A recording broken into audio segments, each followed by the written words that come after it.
Om Sadashiva Samarambam Shankaracharya Madhyamam Asmadacharya Parintam Vande Guru Paramparam Ishvaro Guratmeti Murtibeda Vibhagne Vyomavda Vyapta Dehaya Dakshinamutaye Namaha Sarva Vedanta Siddhanta Gocharan Tamagocharan Govindam Paramanandam Satguru Pranatosh Maha Om Shanti Shanti Shanti. Bem-vindos a mais um encontro do livro O Yoga do Amor, que são os sutras de Narada, os sutras devocionais, os famosos sutras devocionais de Narada, comentados por James Schwartz. Então, eles estão sendo vistos pela ótica do Vedanta ortodoxo, Shankaracharya, que é essa escola que a gente estuda. Bom, no último encontro, a gente parou no verso 42 de Narada. Nesse verso aqui, o que diz Narada? Narada vai falar uma coisa muito importante aqui. Esforce-se apenas pela graça de Deus. Ele repete, esforce-se apenas pela graça de Deus. Antes de eu continuar, eu vou falar com vocês sobre uma publicação que eu vi no Facebook de acho que é um belga, que eu botei ele como amigo e ele dá uns comentários muito interessantes. Ele pegou assim como se você estivesse olhando um oceano, em corte. Você vê tanto a parte acima do oceano quanto abaixo. Aí ele botou ali um iceberg. Aí uma parte ínfima do iceberg, acho que 1/1000, ele botou assim, alto esforço. E os 99,999% ele botou graça de Deus. Então, quando a gente fala em se esforçar pela graça de Deus, o que você está fazendo é dar um sinal de boas-vindas ao auxílio divino. Você está dizendo, olha, tá bom, beleza, eu estou aí aberto aí porque que o senhor achar que é o melhor. Porque a graça de Deus vai te colocar numa situação que é melhor perante o universo, que não é necessariamente a melhor perante as suas próprias conclusões. Aliás, é bem improvável que isso coincida, porque a visão do todo é uma visão muito mais ampla do que a nossa.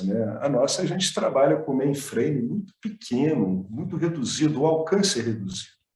E o universo é isso que a gente está vendo aí. A gente vai dos fungos, dos átomos, até as galáxias explodindo, então é completamente desproporcional. Então, por isso que ele bota aqui, esforce-se apenas pela graça de Deus, porque você sabe que tudo no fundo é graça de Deus. Então, você vai lá e dá um cartão de boas-vindas para a graça de Deus. Você se mostra permeável e interessado no que o Lorde, no que Ishvara te apresenta.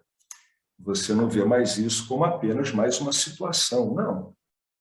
Já é dito aí que se uma pessoa quiser saber o que é Ishvara, em termos práticos, Ishvara é o que está acontecendo ao seu redor, ao seu alcance, no que diz respeito a você.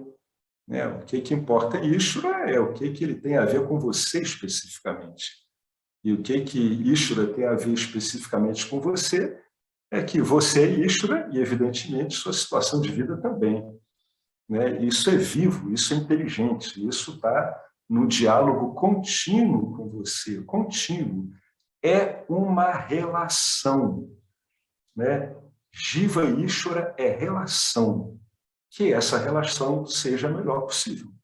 Então, como é que o James começa aqui? James vai fazer uma observação muito interessante.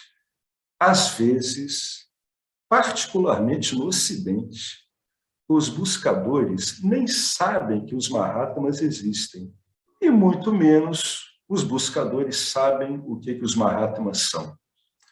No entanto, considerando o fato de que você tem que começar de algum lugar, você deve tomar qualquer professor e qualquer ensino que surgir no seu caminho, sem abandonar o senso comum, sem abandonar o juízo.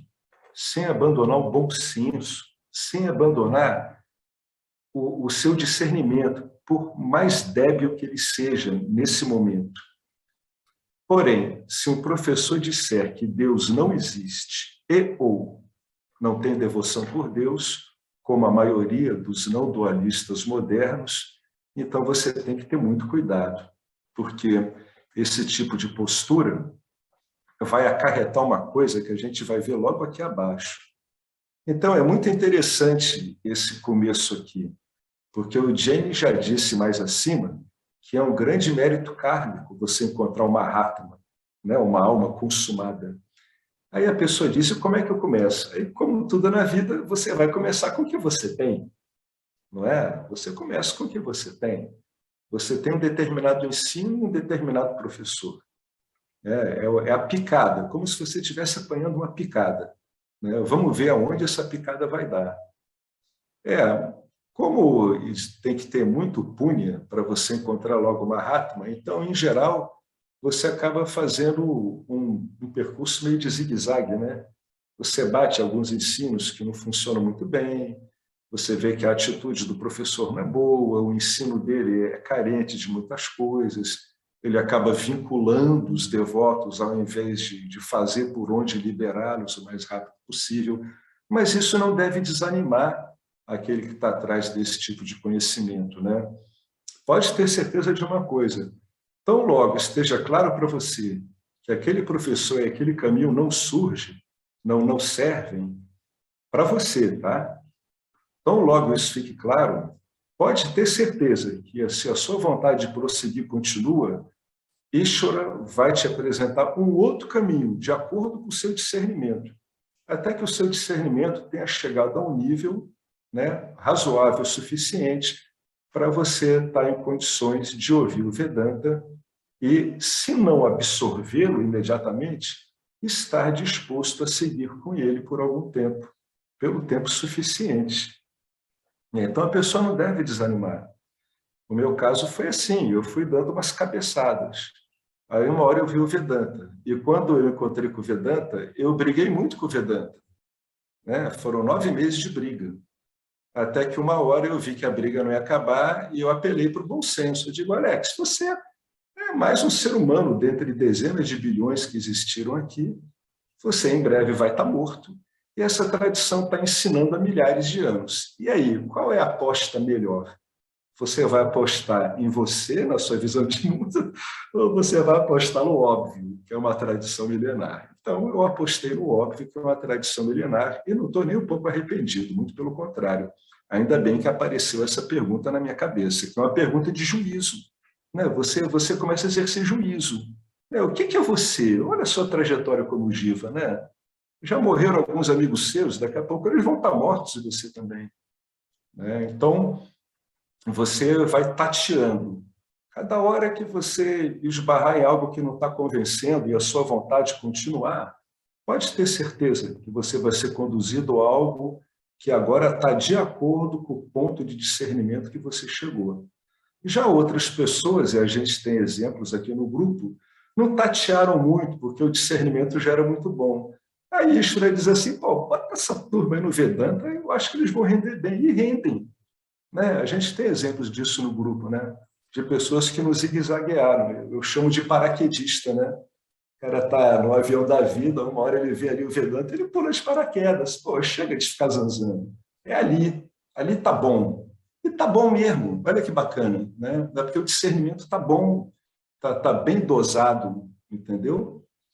Então, o James coloca essa advertência aqui, que ela é muito grave, eu demorei anos para perceber isso, e é verdade. Se um professor disser que Deus não existe, e ou ele não tiver devoção por Deus, como a maioria dos não dualistas modernos, tenha muito cuidado. Como eu falei um pouco antes, isso vai acarretar uma visão muito danosa. A gente vai ver nas próximas linhas. Bem, não há como negar que Deus tem uma péssima reputação hoje em dia, especialmente no Ocidente, né? Então, por que Deus tem uma má reputação hoje em dia entre os tipos espirituais, devido à miséria infligida ao mundo em seu nome? Né? Quantas vezes se invoca a Deus para causar um tremendo mal, né? Você invoca Deus para literalmente agir de forma dármica, né? É aquela coisa. Deus está comigo, né? Essa é a base do dogma. Então, se você é contra mim, você é contra Deus. E se você é contra mim e Deus, então eu vou eliminá-lo. Esse é o raciocínio mais básico de uma mente muito devocional e, junto a isso, muito tamásica, né? É o exemplo que a gente vê os fundamentalistas religiosos são assim, né? Ali no fundamentalismo existe tanto medo camuflado, né, em demonstrações de força, que eles não conseguem lidar com uma diferença de posicionamento. Então, é tudo tido como inimigo, né? No caso de fundamentalistas islâmicos, a gente cita como exemplo, mas existem fundamentalistas em qualquer religião, né? Eles são ditos como os infiéis. E a pena para o infiel ou é a conversão forçada ou é a morte. Essa que é a base do raciocínio, né?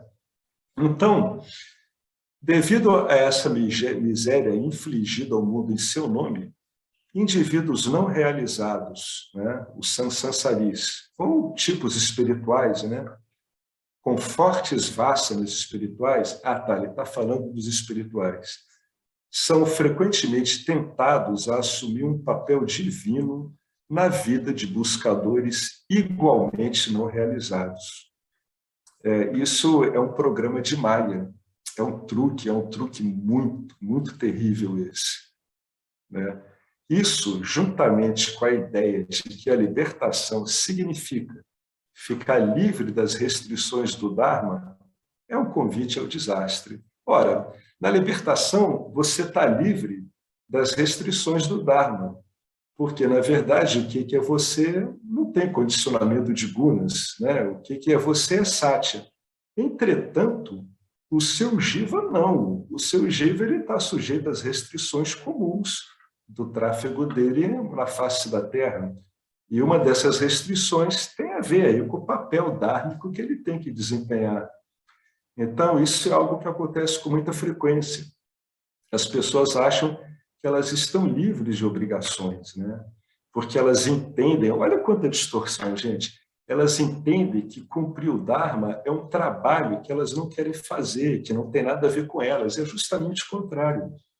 Se você tiver a postura adequada diante do campo dármico através do Karma Yoga, cumprir o seu Dharma é um prazer, é uma alegria, né? Mas como, né, a estrutura egóica ela captura tudo isso de modo a servir aos seus próprios interesses e à sua própria ideia do que é libertação, ter um compromisso com o Dharma é um problema. Engraçado que eu não conheço nenhuma escritura que fale isso. O Bhagavad Gita é o contrário disso, né? Muito embora o Krishna passe o conhecimento último de cara para o Arjuna, o que naquela hora ele está interessado é que o Arjuna cumpra o seu Dharma. Como o Arjuna está todo misturado, né? Uma ordem de realidade com outra, aí o Krishna vai dar para ele um ensinamento completo, que é sobre o campo, Kshetra e o conhecedor do campo. Então, é isso que eu queria falar lá em cima, né?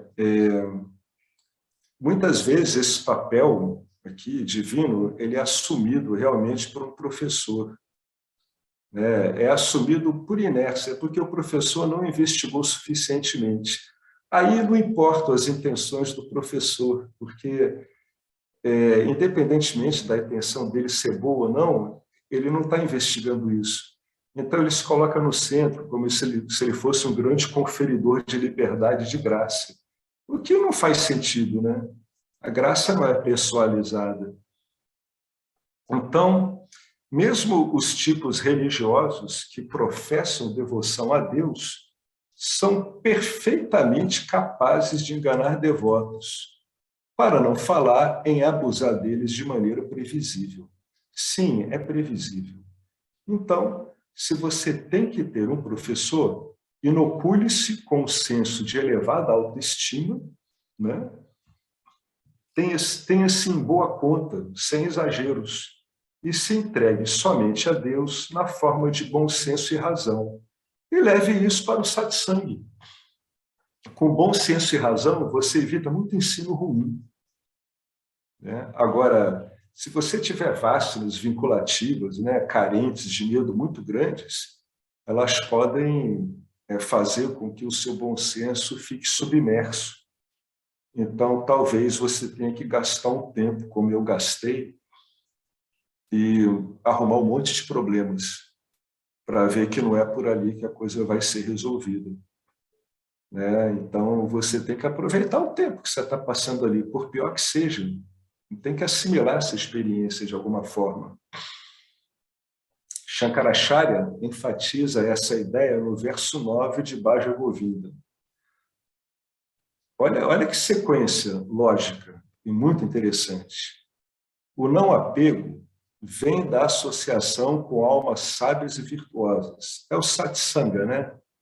E a liberdade da ilusão surge do não apego. A devoção constante surge quando a mente não está mais iludida. E a liberação nesta vida, Jiva Mukti, é o resultado da devoção constante. Então, a pessoa tem que ter muito cuidado, né, no caminho com quem é que ela está se associando.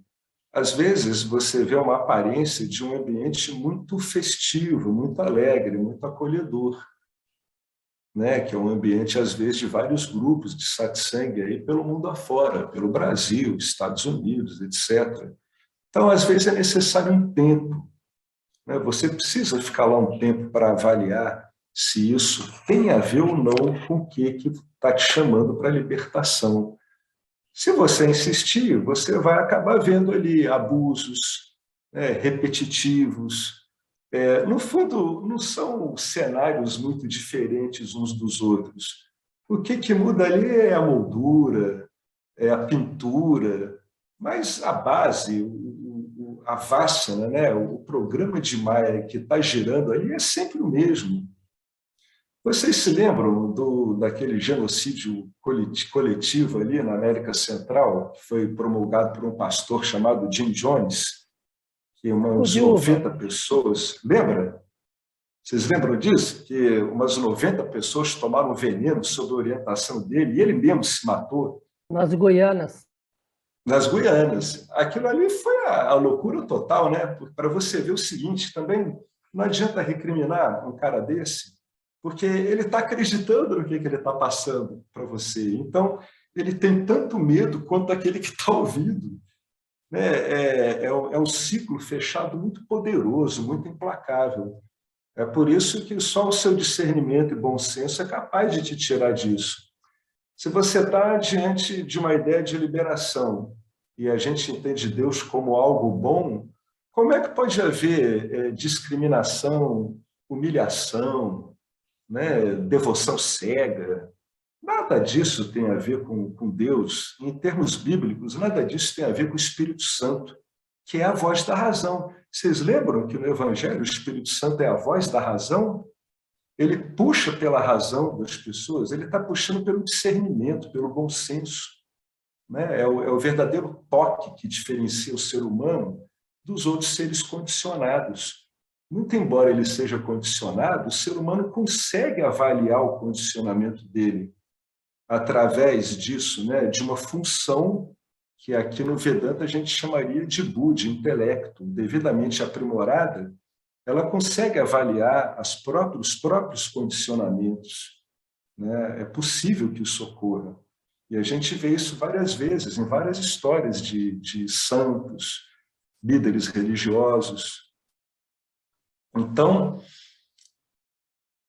aqui está essa mecânica aqui, botar mecânica entre aspas, né? Por que não é uma mecânica? O que Shankaracharya está falando aqui é muito bonito, né? O verdadeiro não apego, ele está falando da verdade aqui. O verdadeiro não apego, ele vem quando você se associa com almas sábias e virtuosas. Porque, como qualquer coisa, o melhor modo de você aprender o não apego é através do exemplo. Essa associação com esses Mahatmas vai te mostrar realmente o que é não apego. Né? E a liberdade da ilusão surge do não apego. Então, quando essa associação ela produz o não apego, aí você começa a estar capaz de romper os seus laços vinculativos com essas vássanas que caracterizam os aspectos mais duros da sua personalidade. Por isso que ele está querendo dizer aqui, a liberdade da ilusão surge do não apego. Quando o indivíduo, por exemplo, por entendimento, ele vê o que é não apego, isso começa a ter um efeito nas ilusões dele. O que eu estou querendo dizer? Ele começa a saber o que é ilusão e o que não é. Ele começa a discernir. O não apego é um dos pré-requisitos mais importantes para a liberação, porque o não apego, ele libera o seu discernimento, ele libera a sua capacidade de exercer o livre-arbítrio de um modo saudável. Porque, enquanto você está apegado às ilusões, o que acontece? O seu discernimento, o seu intelecto, ele vai acabar servindo ao jugo do ego. Ele vai acabar decidindo a favor de uma visão de uma individualidade separada. É por isso que o discernimento ele tem que ir sendo aprimorado. Então, um grande modo de você aprimorar isso diretamente é saber, por exemplo, por convívio, o que é não apego. A partir daí você torna-se possível para que o estudante objetive as ilusões dele. Numa linguagem vedântica, ele está objetivando as vássanas vinculativas dele. Numa linguagem prática, simples, no seu dia a dia, você consegue ver, entre aspas, você está vendo, está compreendendo os seus vínculos, você está vendo eles atuando. Você está entendendo que aquilo ali é um vínculo, que aquilo ali é algo vinculativo. E, quando a mente não está mais iludida, o que é inerente a nós, que é a devoção, que é a manifestação do amor que nós somos, começa a aparecer, começa a se irradiar naturalmente. Então, a devoção constante ela surge quando a mente não está mais agarrada com as suas ilusões. É como se você parasse de ficar mexendo uma panela cheia de barro. Essa água turva são as ilusões. A hora que esse barro ele vai assentando pelo não apego, você não fica mais mexendo neles, o que aparece? Você começa a ter uma jarra de água límpida, uma jarra de água amorosa, devotada, clara. Isso é a sua natureza. Você não criou devoção, você só parou de perturbá-la com vínculos. Quando você deixa essa poeira em paz e ela assenta, essa limpidez cristalina e amorosa que você ela vai surgindo naturalmente, ela vai vindo. Essa é uma devoção constante. Por quê? Quer dizer que uma das suas características fundamentais, a mais fundamental de todas, que é o amor, vai aparecendo como devoção. Então, ela vai ficando constante. E aí ele completa, e a liberação nessa vida é o resultado da devoção constante. É o resultado, em última instância, da entrega de você a você mesmo. A devoção ela é fruto de si mesma, como a gente viu no verso anterior de Narada. Devoção não é uma coisa criada, não é uma coisa inventada, não é algo que deem para você. Ela só está obstruída, só está perturbada, só está obscurecida, soterrada por essa lama de ilusões. Então, por isso que ele diz lá em cima, a devoção é fruto de si mesma, a devoção basta a si mesma, ou o amor incondicional basta a si mesmo. É por isso que ele não tem vínculos, é por isso que ele não é condicionado por nada, porque ele basta a si mesmo.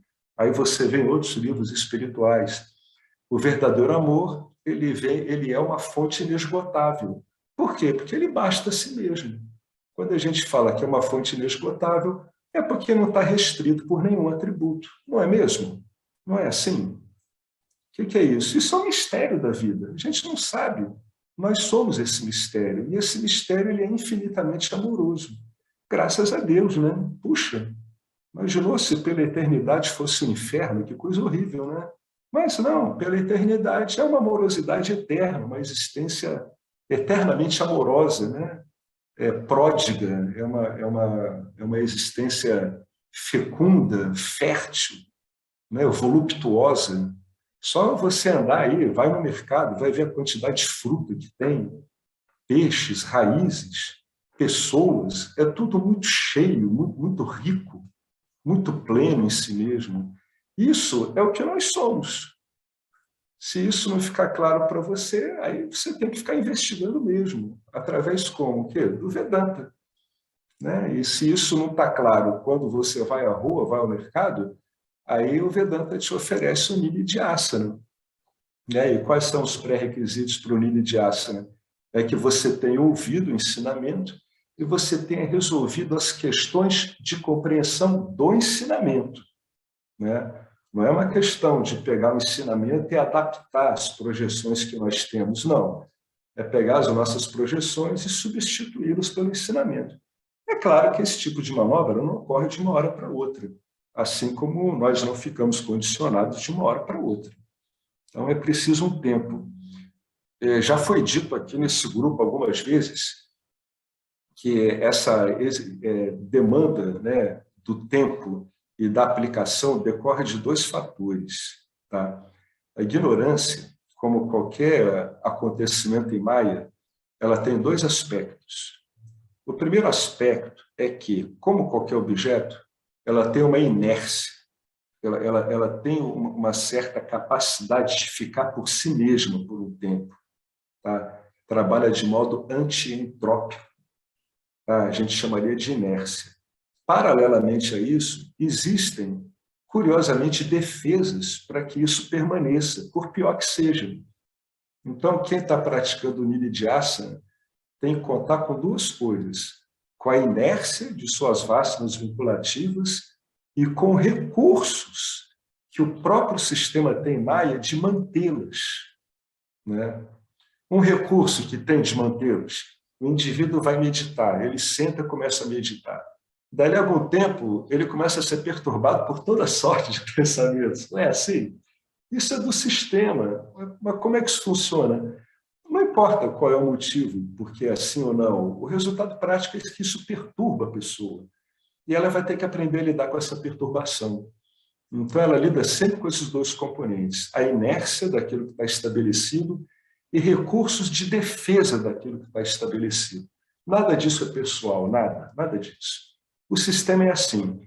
E se você estender isso, erga omnes, para o sistema todo, você vai observar que, se não for assim, o sistema sequer funciona. Sequer ele funcionaria. Como é que os orbes estariam nas posições adequadas, né, no mapa estelar, para fazer o que tem que ser feito? Então, a gente está lidando com algo que não é intencional para prejudicar o Jiva ou não. A gente está lidando com o funcionamento das coisas que nós somos, em última instância. Né? Então, é bem importante isso. Ter muito cuidado com a associação, né, com almas sábias. Uma alma sábia, ela sempre está ciente desse poder que gere e que é o próprio universo. Seja isso o nome que você quiser dar. Aqui no Vedanta a gente chama de Ishvara. Tá? Está sempre ciente disso. Se um Jiva não está ciente disso e não leva isso em conta, ele não está sendo um bom professor. Ele não está sendo capaz de situar você nesse ambiente amplo, que aqui no Vedanta a gente chama de campo dármico.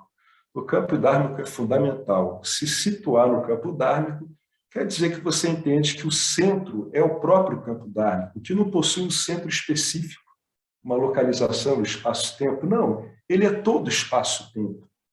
Né? Esse que é o campo dármico. E nós somos, né, os jivas são pequeninas engrenagens trabalhando nisso. Quando essa visão ocorre, o indivíduo está em condição de fazer um bom Karma Yoga. Né? Ele entende que o centro da ação, em qualquer lugar e tempo que for, é sempre o benefício do campo dármico. Tá? Então tem que ter muito cuidado com essa associação.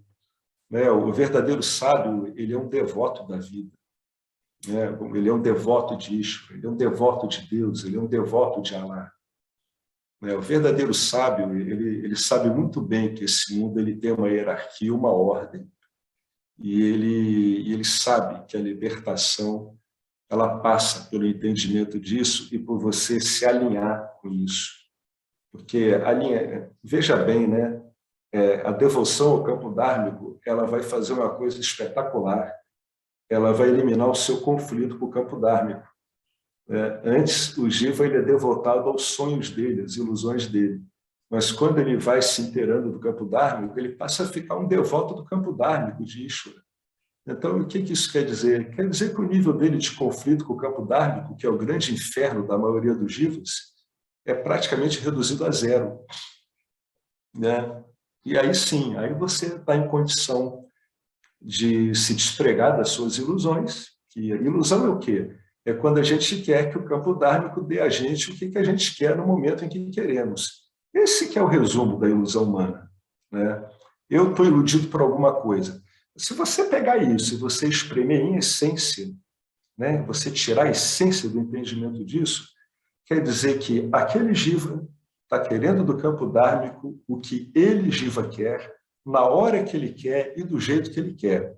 Essa é a base de todo conflito humano. Essa é a base que vocês vão encontrar nas grandes epopeias humanas, nos grandes mitos. É sempre isso em qualquer cultura, é uma coisa impressionante.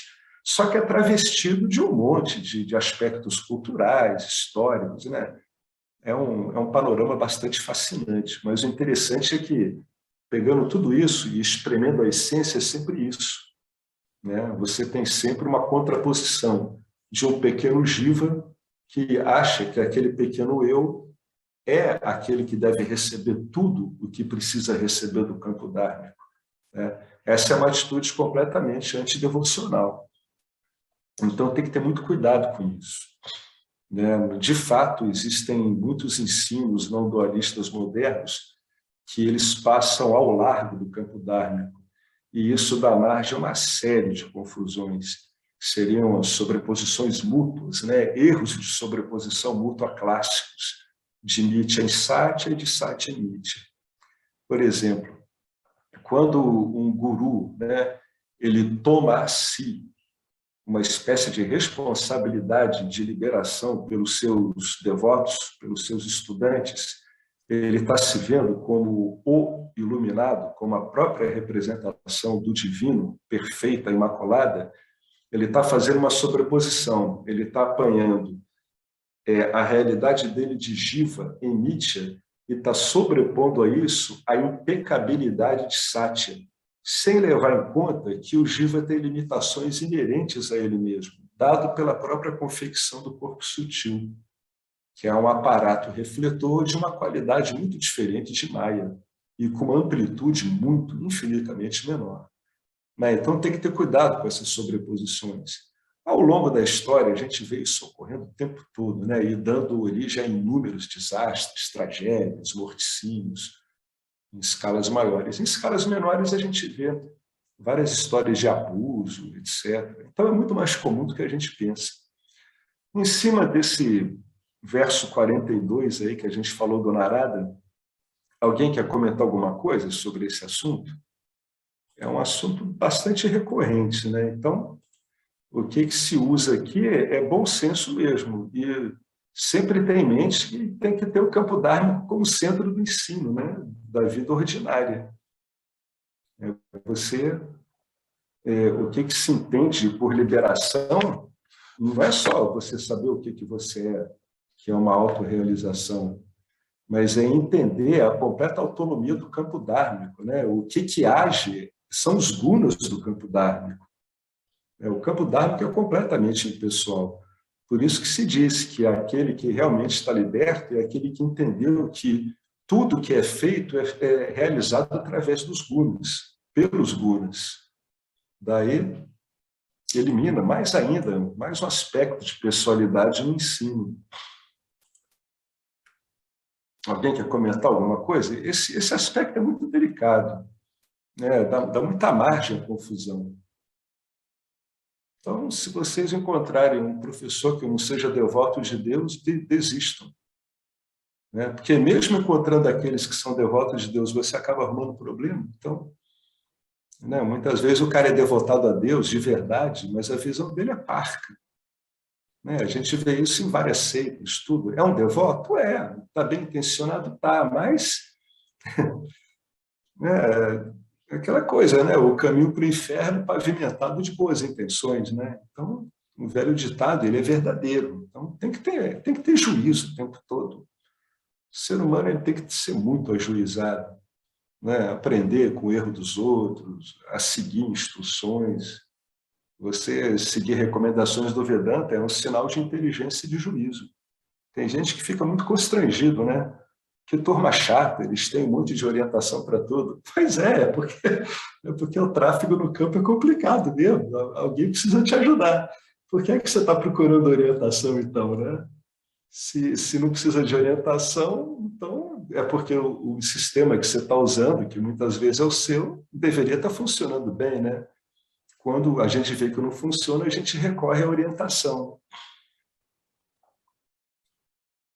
Bom, então eu vou prosseguir aqui. Quem quiser comentar algo sobre isso, né, sobre esse verso 42, esforce-se apenas pela graça de Deus.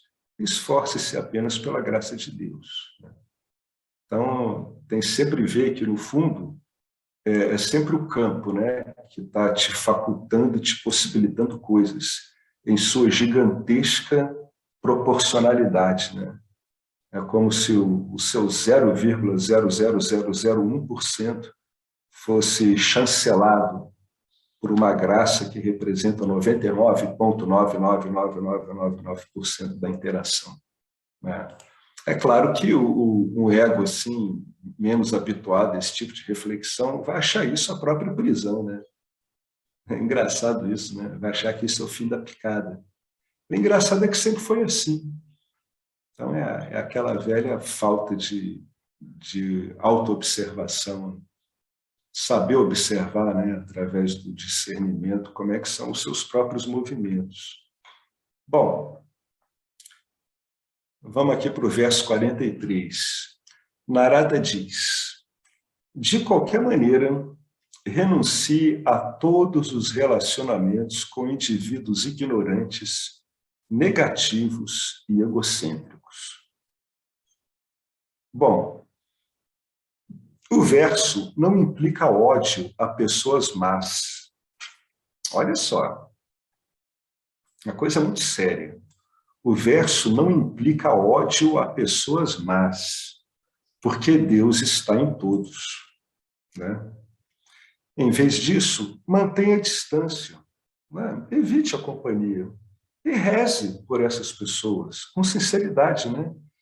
Que os ímpios percebam a sua bondade, já que todos têm bondade. Que os bons alcancem a paz, que os pacíficos possam alcançar a libertação e que os libertos ajudem a libertar os outros. Ninguém tem a intenção de ser ignorante, ninguém tem a intenção de ser egoísta, de ser malvado, mas alguns são forçados descontroladamente por vacinas negativas e ambientes ruins. É aquela coisa, né? A gente vê uma pessoa e reprova ela besta. Pô, isso é um criminoso, tudo, etc. Tá, isso é inegável. Mas quem garante, né, que você, o posicionamento dele faria diferente, né? A gente tem que dar graças a Deus de estar vivendo em condições que são boas para a gente, né? São muito favoráveis. Né? É aquilo, tudo é graça mesmo. Graças a Deus estamos aqui em condição de entender que tudo é graça de Deus. É muita sorte. Né? Pessoas más não significa criminosos neste contexto, né? No contexto desse texto aqui, desse livro. Embora seja óbvio que associar-se com criminosos é tolice, mesmo para pessoas mundanas, quanto mais para quem está buscando o autoconhecimento. Nesse contexto, né, devocional desse livro, pessoas más, pessoas que não são favoráveis, que não vão ajudar, quer dizer chorões cínicos, pessoas que reclamam, estão sempre se botando no papel de vítimas, né? Ateus e reclamões de todos os tipos. Muitas pessoas perfeitamente honestas e respeitáveis, elas são pessoas ressentidas, elas têm mágoa com a vida. e carregam auras negativas, né? Carregam impressões negativas aonde quer que elas forem, né? Então, a gente não pode julgar, né? Não dá para você dizer que essa pessoa é ruim, tudo, não. Mas é que a postura dela diante do campo dármico não está boa, né? Associar-se a elas apenas polui o seu coração. Um devoto deve minimizar o contato com materialistas, especialmente os ateus. Os ateus geralmente são inteligentes e podem, às vezes, produzir argumentos que apelam ao lado cético das pessoas. E a definição de pessoas más deve incluir professores moralmente bons, mas autoiludidos. Professores que fazem projeções de uma ordem de realidade em outra, né? Eles estão autoiludidos, eles ainda não compreenderam o posicionamento, eles ainda não entenderam o que é liberação diante do personagem, que continua vivendo a sua vida e continua atravessando assim o seu parábola da karma, né? Então, a gente deve reler esses qualificativos no contexto desse livro. Por que eles falam que são pessoas más? Porque você vai estar lidando com pessoas que têm uma carga antidevocional muito forte, né? E esse tipo de carga ele torna a pessoa muito autocentrada. A maior parte das pessoas que sofrem profundamente psiquicamente, elas têm uma carga egóica muito alta, né? Por incrível que pareça, né? E isso acarreta nelas uma dificuldade de enxergar saídas e uma dificuldade de se disponibilizar para saídas diversas, né? Diferentes. Coloca elas numa posição onde elas não percebem a graça quando a graça já está dada. Isso é muito comum. A pessoa está lá presa na vida, reclamando, botando a culpa em Deus e no mundo, e chovem oportunidades, né? Deus cansa de dar passes de bola para essa pessoa. E ela está o quê? Ela está de costas, ela está olhando para a linha de fundo, onde estão as mágoas dela, onde está a autorreferência dela. Então ela perde muita jogada, muita jogada. Deus é generoso com todo mundo, até com quem não gosta dele, né? Então ele está sempre passando bola. Só que os que não gostam dele têm uma certa dificuldade de acertar esses passes, né? De receber adequadamente esses passes, né? Então, minimizar o contato não quer dizer que você tem que exterminar o contato, né? Você deve minimizar o contato. Não é para exterminar o contato, porque a vida é interrelacional. Você vai se relacionar com um monte de gente diferente. Mas, realmente, as pessoas com as quais você se relaciona mais devem ter uma postura mais adequada em relação à vida, né? Mais leve, mais favorável, né? Menos autocentrada, etc.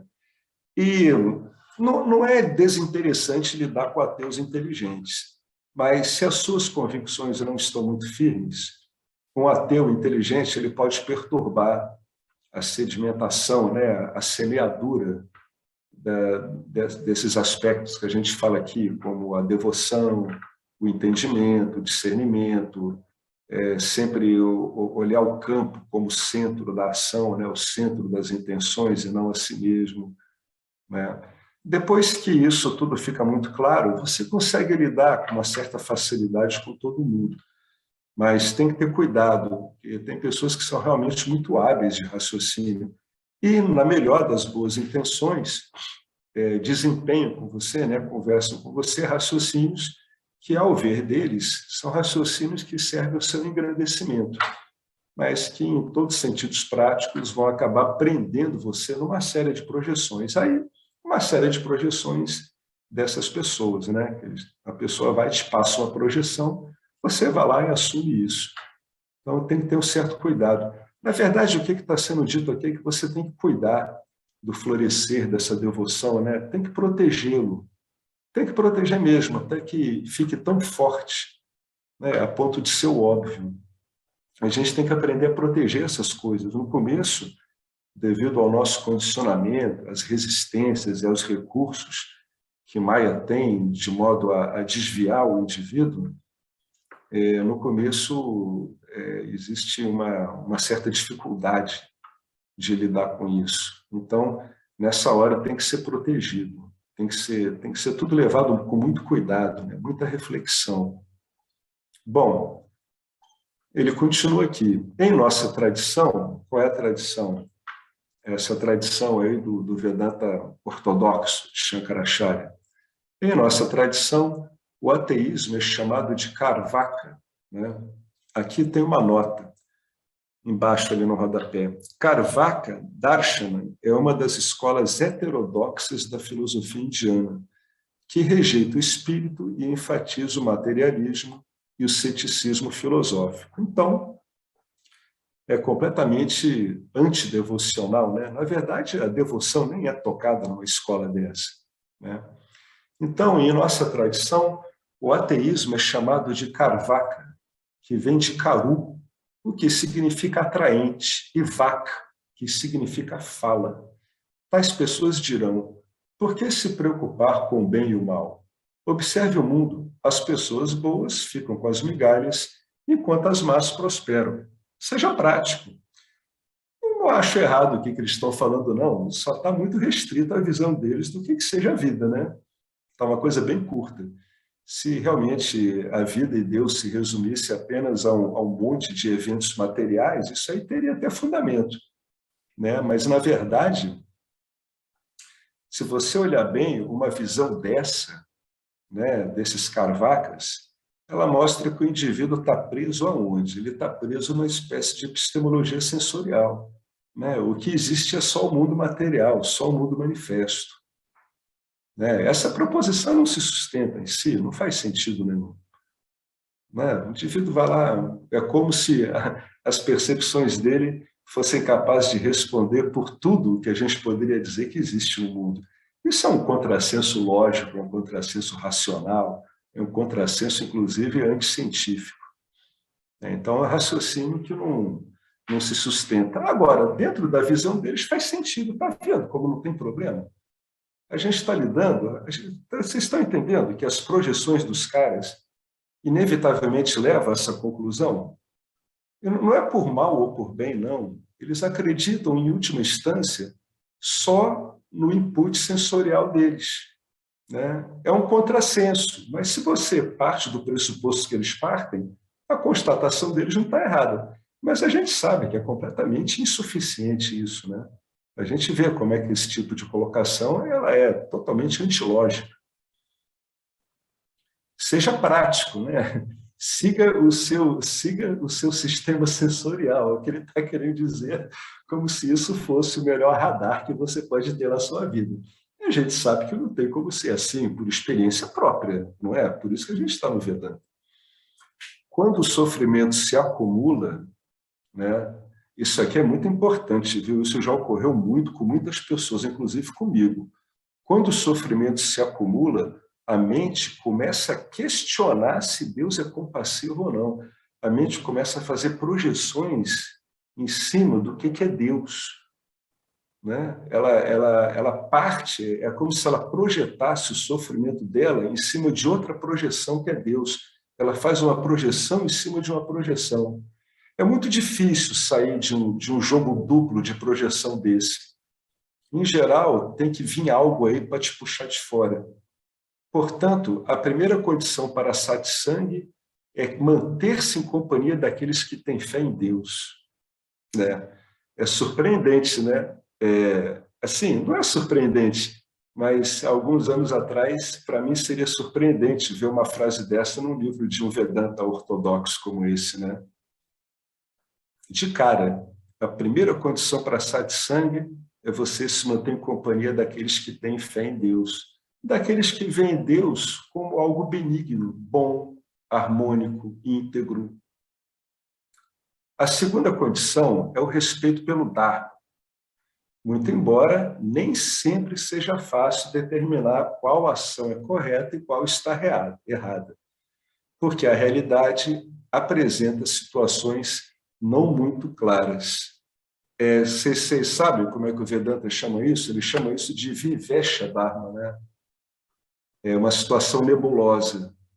Você sabe qual é o correto, né? Pelas escrituras, pelo bom senso, mas há situações que vão pedir para você um certo jogo de cintura. Um exemplo clássico disso são as mentiras brancas, né? As mentirinhas, as coisinhas leves. É que nem aquela piada, né, do indivíduo que tem um grande xodó pelo cachorro, aí chama um mestre de obras para fazer uma obra lá no telhado, aí o cachorro acaba morrendo, o mestre de obras começa assim, olha, caiu uma telha do seu telhado. Aí começa assim, ele está indo devagar.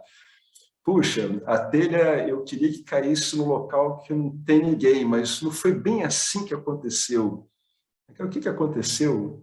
Caiu em algum vaso, quebrou meu carro. Poxa, sabe o seu cachorro? Mas não foi com ele, não. Né? Ele estava junto de um cachorrinho, aí pegou naquele cachorro e sem querer pegou nele também. Aí, ufa, o cachorro do vizinho morreu? Morreu, mas é que também acabou prejudicando o cachorro do senhor. Aí levei para o veterinário, acabou morrendo o cachorro. O indivíduo, ele às vezes ele tem que saber ir dando umas dosadas para não impactar demais, né?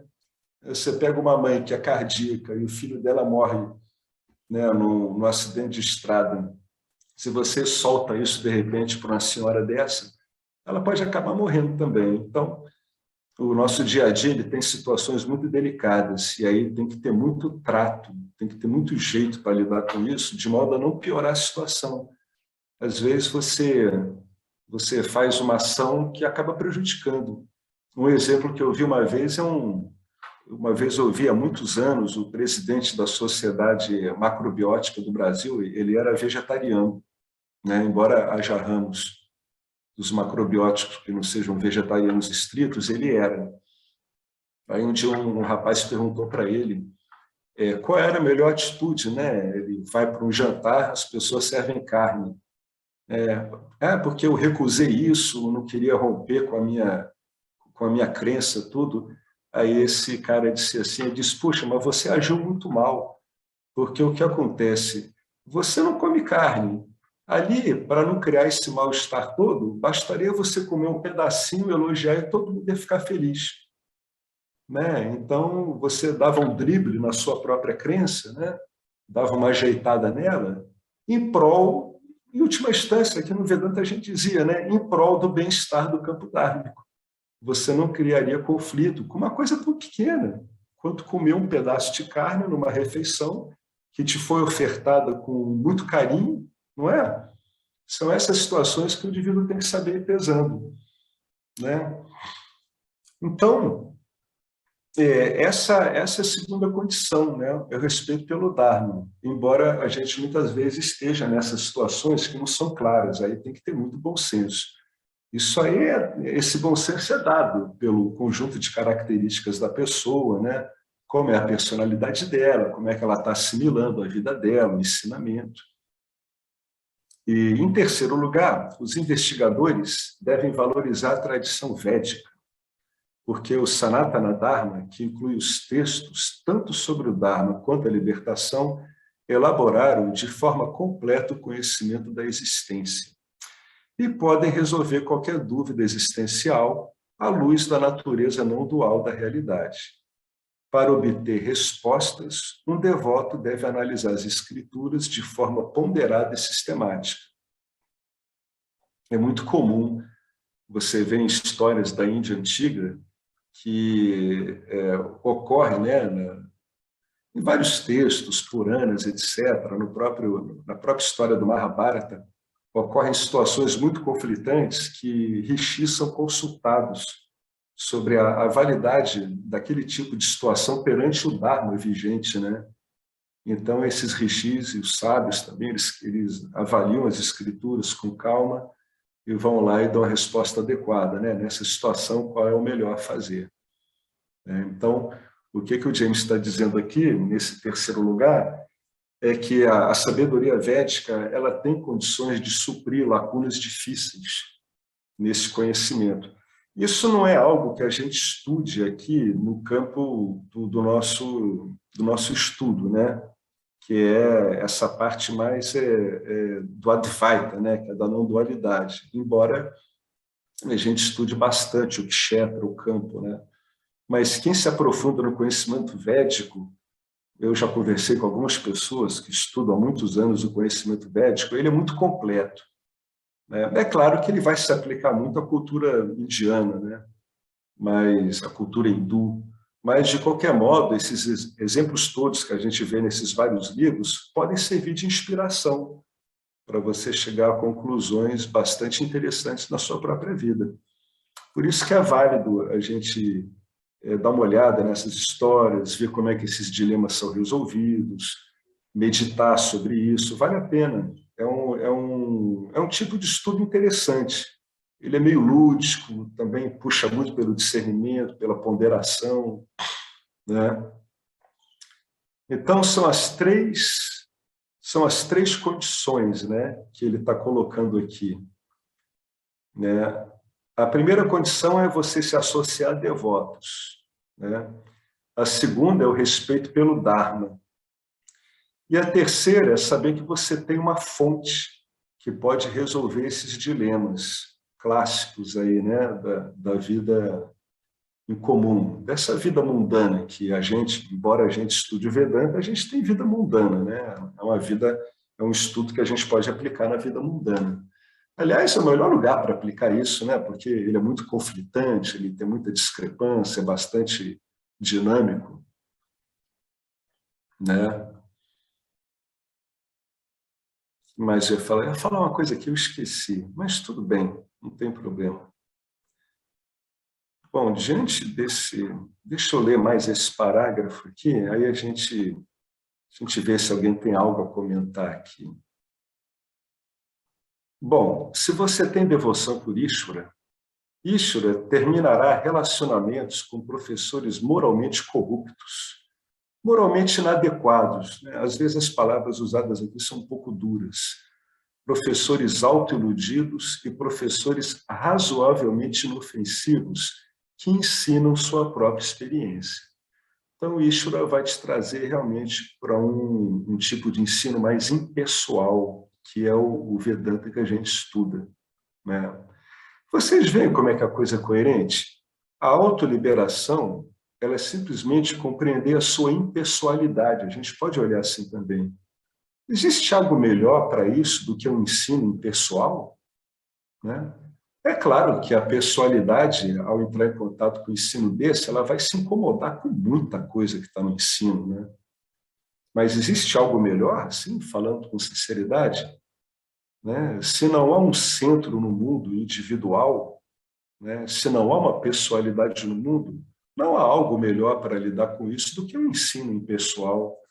É por isso que a gente vê professores que são bons, né, inofensivos, não querem abusar de você, mas eles ensinam com base na própria experiência. Então, a gente sabe pelo Vedanta que quando o indivíduo ele ensina pela própria experiência, inevitavelmente o entendimento do ensino dele, naturalmente o ensino dele passa pelas vasanas que ele está exercendo, que são características dele. Então, não tem jeito, ele vai te dar uma pessoalizada no ensino. Então, qual o problema disso? Às vezes, ele não é nem propositalmente, mas despropositalmente, ele acaba se apresentando como um exemplo. E aí, o que acontece? O estudante perde um tempo tremendo em tentar copiar o exemplo daquele professor, ao invés de se deter na escritura e ver como é que a escritura se aplica a ele, estudante. Isso é uma perda de tempo tremenda, ela é ingrata. O jiva do professor é único, passa por um processo único, um entendimento único, né? Quando está no âmbito pessoal, está lidando com o entendimento que é só dele.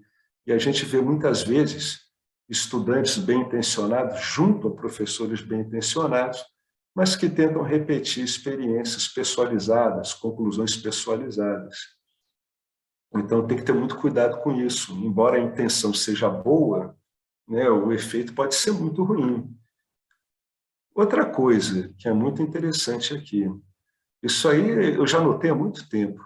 Falar sobre libertação não elimina a ignorância de quem você é. O que elimina a ignorância de quem você é o Gnana Yoga, e só ele. Isso não tem jeito, é autoinvestigação. Você pode ser um tremendo devoto. Se você não entrar legal no Gnana Yoga, essa devoção não vai retirar a ignorância de quem você é, né? Por outro lado, a gente sabe que uma investigação bem conduzida, ela tem que partir de uma base devocional. Porque quando o indivíduo está devotado ao campo, os problemas para o campo, a gente viu logo um pouco antes, eles são eliminados. Então, você está livre para investigar, você está livre das suas ilusões o suficiente para que possa investigá-las, né? Por isso que ele colocou aqui, falar sobre libertação não elimina a ignorância de quem você é.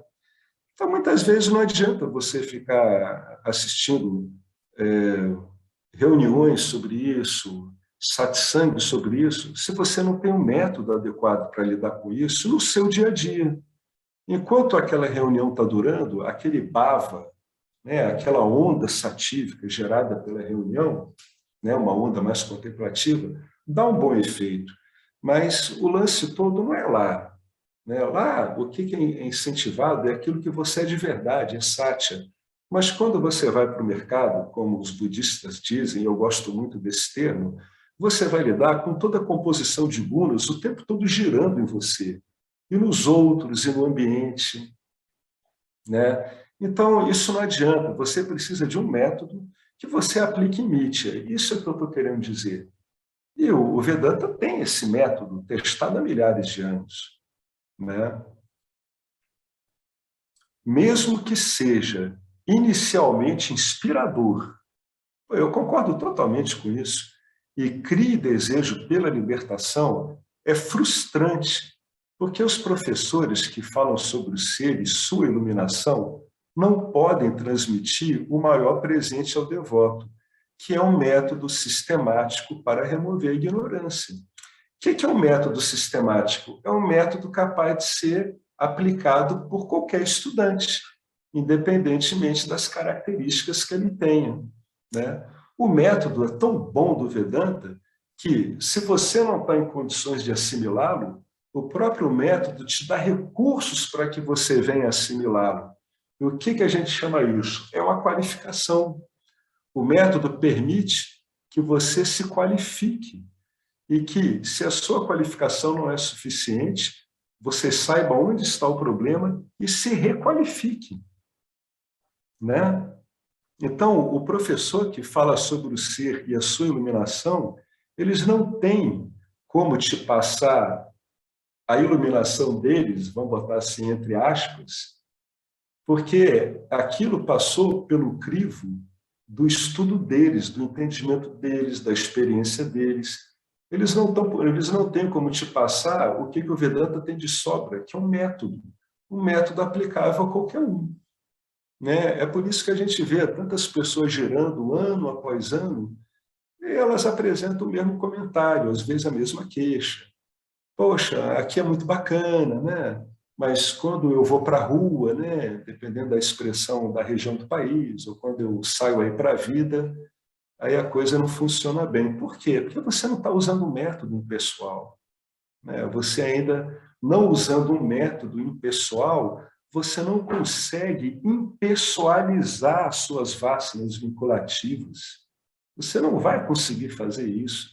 Você precisa de um método impessoal que faça com que você objetive as suas vacinas vinculativas com um olhar sóbrio, com um olhar adequadamente posicionado diante do campo dármico. Esse é que é o método, é isso que pode liberá-lo, né? Porque esse panorama de vacinas vinculativas, que é o que impede, atrapalha o entendimento do que nós somos, esse panorama ele é específico a cada um, mas ele tem comportamentos generalizados. E são esses comportamentos, esses funcionamentos, que o método do Vedanta deixa as claras para que você possa lidar com a especificidade dessas vasanas que acontecem dentro de você, né? É aquela velha coisa. Todo ser humano funciona de todo o mesmo jeito, mas com temperos muito diferentes, né? Esses temperos muito diferentes, que é esse colorido peculiar, composição de vássanas de cada ser humano em cada momento, é o que dá o que a gente chama de pessoalidade e que é o responsável pelo que nós chamamos de ilusões. Isso aí só pode ser lidado com método, né? E um método impessoal, porque enquanto você continua a ver isso como pessoal, você não consegue objetivar essas vássanas e, portanto, não consegue investigar. Investigar é sempre separar aquilo que é efêmero daquilo que é permanente. Separar eu, né, ser, consciência, desse monte de objetos flutuantes. Em especial as vássanas vinculativas, que é o que nos interessa aqui. É o mais importante. Né? Então, quem ensina pela sua própria experiência, não tem como te passar um método. Esse é que é o problema. E a gente viu, conforme a gente viu, né, falado agora há pouco, como cada um tem uma composição específica de gunas a cada momento, e como cada composição dessa específica está refletida num padrão de reatividade específica, etc., o que isso está querendo dizer? Que só você pode enxergar esse panorama interno seu, nenhum professor pode enxergar. O professor pode te ajudar aqui e ali, mas ele não tem como enxergar esse panorama. Esse panorama interno seu só tem dois que podem ver, você e Ishvara. Ishvara não interfere com você, por deliberação e definição dele mesmo. Então, isso cabe a você, evidenciar isso. E como é que você pode evidenciar isso? Aplicando um método. É o único jeito, não tem outro. O conhecimento indireto, ele não é inútil. Quando você diz assim, você é consciência, você é plenitude, isso é conhecimento direto para quem está ouvindo. Conhecimento direto é quando ele diz, sim, eu sei que eu sou essa consciência, eu sei que eu sou essa plenitude. Agora, olha que conclusão, olha que comentário interessante o James vai fazer. O conhecimento indireto ele não é inútil, pelo contrário, ele é o começo. Mas o ser não é um objeto de conhecimento, porque no conhecimento indireto, inicialmente o ser ele é apresentado como objeto. Não é? Vocês entendem o que é o conhecimento indireto e o conhecimento direto? No conhecimento indireto, o ser ele é apresentado como objeto para você. É para te ajudar, é para te dar uma primeira guia, uma primeira ideia, né? Um primeiro elan, uma primeira ligação que você tem. Por isso que ele colocou aqui, ó, o conhecimento indireto não é inútil, mas o ser não é um objeto de conhecimento, né? Portanto, para que o conhecimento direto produza a devoção não dual, um professor precisa de ensino completo, que inclua o ensino por inferência e pela razão. Na verdade, o conhecimento direto é devoção não dual. O Vedanta é o fim da estrada espiritual, o conhecimento que termina com a busca para saber quem você é, né? Então, você pode ficar ouvindo sobre o ser, e isso é muito útil, isso ajuda você a redimensionar o modo como você está vendo as coisas, vendo você mesmo, vendo o mundo e vendo Deus. Essas são as questões fundamentais de um estudante de espiritualidade, né? Eu, o mundo e Deus. Essas são as questões fundamentais. O conhecimento indireto, que é aquele passado, né, de um para o outro, né, por esses mecanismos aqui, ó, por esses métodos que usa a inferência e a razão, o que eles fazem? Eles fazem com que você redimensione a sua capacidade de objetivar o que interessa. É isso que um conhecimento indireto faz. Mas para quê? Para que você fique repetindo o conhecimento indireto? Não. Para que isso, de uma determinada forma, ajude você a remover os problemas que você tem e entender que você experimenta o ser que você é como eu sou. Esse tal de eu sou é a sua experiência direta da existência. Ah, como é que eu sei que eu sou consciência, existência, tudo? Você sabe quando você entende que esse ser que é você é o ser que é a existência única, é o único eu que existe, é a existência única, é a consciência única. Então, o conhecimento indireto ele é fundamental, porque ele permite que você refaça as suas visões fundamentais sobre você, Deus e o mundo. Agora, o conhecimento direto, ele vem através de uma sacação. Você finalmente saca, você vê, caramba, é isso mesmo, né? Eu experimento, entre aspas, Deus como o próprio eu sou. Jesus não dizia, eu sou a verdade, eu sou a luz. Antes que Abraão fosse, eu sou. Né? Eu sou, eu sou, eu sou. Esse eu sou é como essa verdade aparece no campo da manifestação. Eu sou.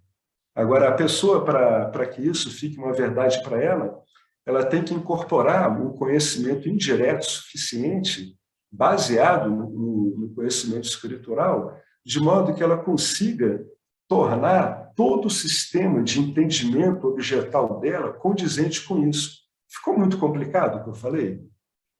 A gente está sempre trabalhando com conhecimento objetal, não é? Eu sou Alex, aquela ali é minha esposa, essa é a minha profissão. Então, o que o conhecimento indireto faz? Né? Quando isso é apresentado sobre textos, né? Você já ouviu falar de Ishvara, o ser, vamos falar do ser. Tudo isso é conhecimento indireto. Esse conhecimento ele reformata vários aspectos importantes da sua visão de objetos e torna ela compatível, mais conducente, mais propícia à revelação do que você é. Né? Por isso que ele colocou aqui, ó, o conhecimento indireto não é inútil, mas o ser não é um objeto de conhecimento. Esse é o grande truque, né? Como é que, afinal de contas, você vai conhecer o ser se ele não é um objeto de conhecimento?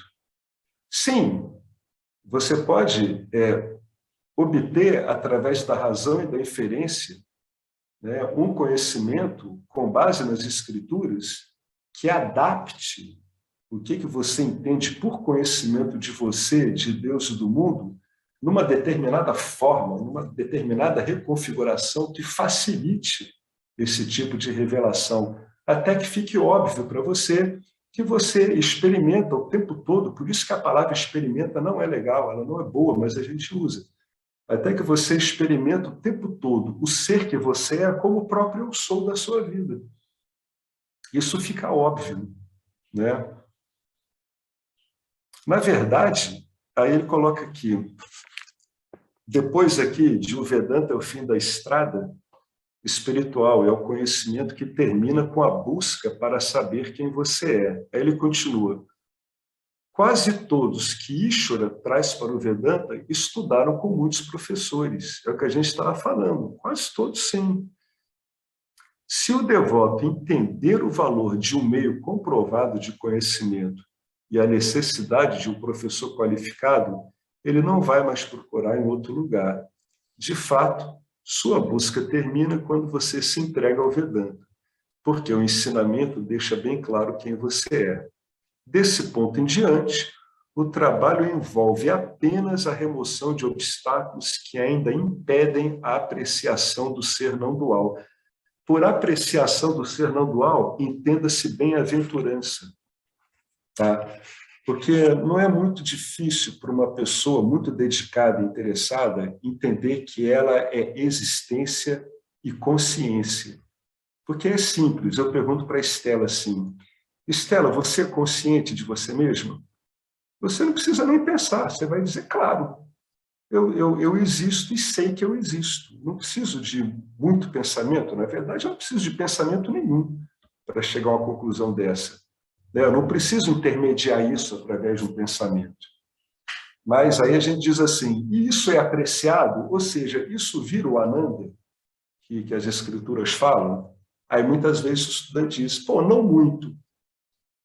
Então ele precisa ir explorando bem essas vasanas, etc., de modo que essa plenitude que ele é seja desimpedida o suficiente para que apareça em Nietzsche como bem-aventurança, né? Que não é uma sensação, não é um sentimento, é mais um senso de autoconfiança e segurança e perfeita confiança na vida, é uma perfeita adaptabilidade à vida, né? Isso, quando a pessoa fica assim, ela tem uma economia de energia estupenda, né? Ela realmente não se ocupa mais com muita coisa, com muitas projeções, e ela consegue trafegar com um contentamento diante de várias situações. Quando as situações são ruins, ela aceita de bom grado, entre aspas, né? Ela aceita de um modo resignado, sóbrio, as coisas ruins que acontecem, ela entende. Quando ela está curtindo coisas boas, ela curte as coisas boas, e daí por diante. Então, ela tem uma disposição muito aberta o tempo todo, está sempre muito aberta, muito permeável. A gente chama isso de muito entregue, né? A pessoa que começa a lidar com essa bem-aventurança, ela vai se vendo muito entregue à vida, né? Está muito entregue, está muito disponível, está com uma disponibilidade muito grande para o que a vida, do que o campo Ishvara demanda dela. É. Alguém quer fazer algum comentário sobre isso tudo que a gente falou, do verso 43? Uma, É. uma sugestão só para você deixar registrado aí, é que Foi. principalmente para quem está começando, muitas outras pessoas vão ver esse vídeo depois, é a questão do apontamento direto e do conhecimento direto, porque a questão terminológica, principalmente para quem está começando, a pessoa às vezes vai achar, pode até se confundir. Eu acho interessante você fazer esse registro, entendeu? Principalmente Sim, para quem está começando, né? Porque vai ver que tem o conhecimento direto é se estabelecer na não dualidade, né? E isso. não é o apontamento direto, que está suprimindo aquela fase da pessoa ter um conhecimento sistemático, tal. Acho interessante você fazer esse registro aí. Uma Pô, sugestão. essa sua observação é muito boa, viu? Porque quando você vai num apontamento direto e o instrutor diz para você assim, você é a consciência, ele está apontando diretamente para o que você é, tá? Mas isso é um conhecimento indireto, tá, gente? Então, o apontamento direto não implica conhecimento direto. Essa ressalva que o Marcelo fez, ela é importante a beça. Ela é muito importante, né? O indivíduo ele aponta diretamente para o que você é. Quer ver um exemplo de apontamento direto que não resultou em conhecimento direto? É quando Arjuna diz para Krishna, né? Eu, você e todos eles nunca nascemos, jamais iremos morrer, né? O que ele está querendo dizer para o Arjuna, né? Você é consciência pura, intocada. Ele estava fazendo um apontamento direto. O começo do Bhagavad Gita, quando começa a instrução do Krishna, ele faz um apontamento direto. Mas o apontamento direto que ele faz não resulta em conhecimento direto. Ali ficou o começo de um conhecimento indireto, quando ele começou a falar do ser. Aí o tempo todo, no começo da instrução do Bhagavad Gita, o que Krishna faz com Arjuna? Arjuna recebe como conhecimento indireto. Tanto que Arjuna faz várias perguntas, né? Mas como é um sábio? Como é a vida dele? Né? Como é que eu sei que é um sábio? Isso tudo é conhecimento indireto. No final, dá um clique em Arjuna e ele vê, caramba, é isso mesmo. Né? Ali é um sistema arquetípico, né? É como se a conversa de Arjuna e de Krishna fosse um arquétipo de iluminação ali, né? Então, no final ali daquela conversa, Arjuna ele entende aquilo, ele entende a necessidade de, não obstante ele saber-se consciência, ele tem um papel a cumprir como personalidade, né, associado ali ao jiva dele, e aí ele vai para o combate em Kurukshetra. Mas essa observação que o Marcelo fez é muito importante. Então, às vezes, as pessoas não podem confundir o apontamento direto com o conhecimento direto. Na maior parte das vezes, o apontamento direto ele continua resultando em conhecimento indireto. Pô, valeu, Marcelo, excelente isso, hein? Isso não é um detalhe, como muitos podem pensar. Isso é uma coisa bastante comum. A pessoa se confunde. Aí o cara diz assim, e como é que eu sei que estou me confundindo? O maior sintoma que está havendo uma confusão entre apontamento direto e conhecimento é que esse apontamento direto ele não resulta numa bem-aventurança, né? O indivíduo até saca aquilo ali tudo, para ele parece evidente, mas não vira uma bem-aventurança. não vira essa disposição, esse senso de confiança, de entrega, né? Isso é um bom sintoma de que o apontamento direto não resultou em conhecimento mesmo, não resultou em conhecimento direto. Então, nesse caso, o apontamento direto fica como ficou com Arjuna e Krishna no começo. Ficou um conhecimento indireto, né? Krishna teve que falar do ser.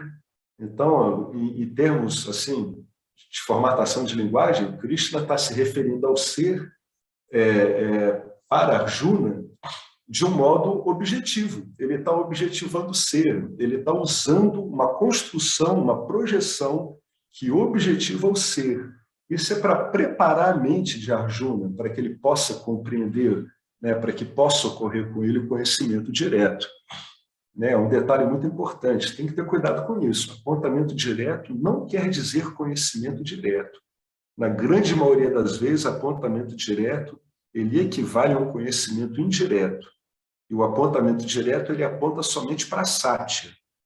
É exatamente o que Krishna fez com Arjuna, igualzinho. Né?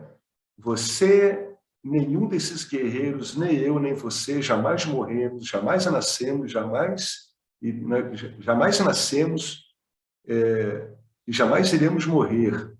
Nós não temos começo nem fim, nós somos apenas consciência, não tem fim, não tem existência temporo-espacial nisso, não tem. O Arjuna não pegou aquilo, não pegou esse apontamento direto. Né?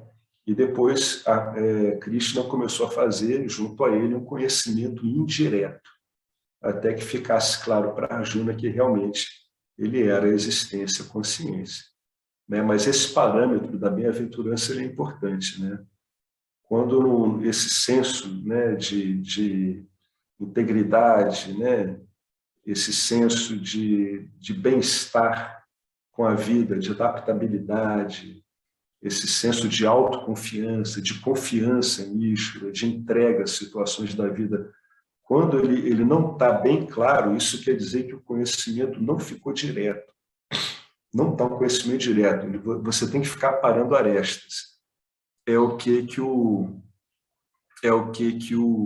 James comenta aqui. Ó. Ele diz aqui, desse ponto em diante, o trabalho envolve a remoção de obstáculos que ainda impedem a apreciação.